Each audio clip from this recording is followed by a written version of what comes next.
And what I've been emphasizing and will continue to stress is that the Assad regime's brazen use of chemical weapons isn't just a Syrian tragedy. It's a threat to global peace and security.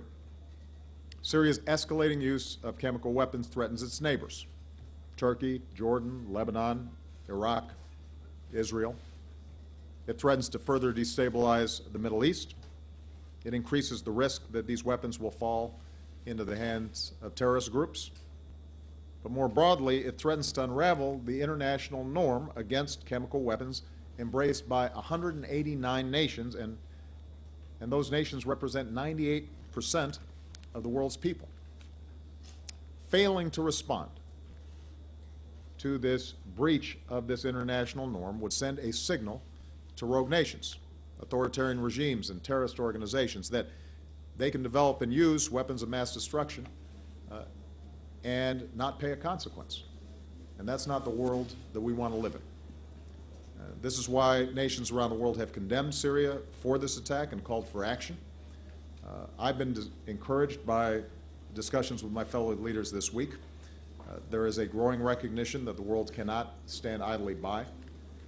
Here in St. Petersburg, leaders from Europe, Asia, and the Middle East have come together to say that the international norm against the use of chemical weapons must be upheld, and that the Assad regime used these weapons on its own people, and that as a consequence, there needs to be a strong response. The Arab League foreign ministers have said the Assad regime is responsible and called for deterrent and necessary measures against the culprits of this crime. The Organization of Islamic Cooperation, its General Secretariat, has called the attack a blatant affront to all religious and moral values and a deliberate disregard of international laws and norms, which requires a decisive action. So in the coming days, I'll continue to consult with my fellow leaders around the world, and I will continue to consult with Congress. And I will make the best case that I can to the American people as well as to the international community for taking necessary and appropriate action. And I intend to address the American people from the White House on Tuesday. The kind of world we live in and our ability to deter this kind of outrageous behavior is going to depend on the decisions that we make in the days ahead. And I'm confident that if we deliberate carefully and we choose wisely and embrace our responsibilities, we can meet the challenges of this moment as well as those in the days ahead.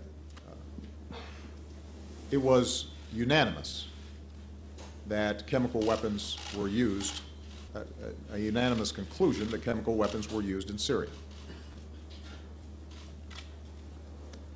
There was a unanimous view that the norm against using chemical weapons has to be maintained, that these weapons were banned for a reason, and that the international community has to take those norms seriously.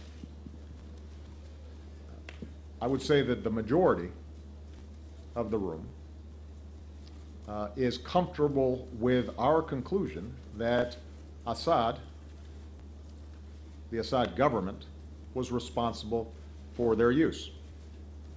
Obviously, this is disputed by President Putin, but if you polled the leaders last night, I am confident that you get a majority who said it is most likely, we are pretty confident, that the Assad regime used it.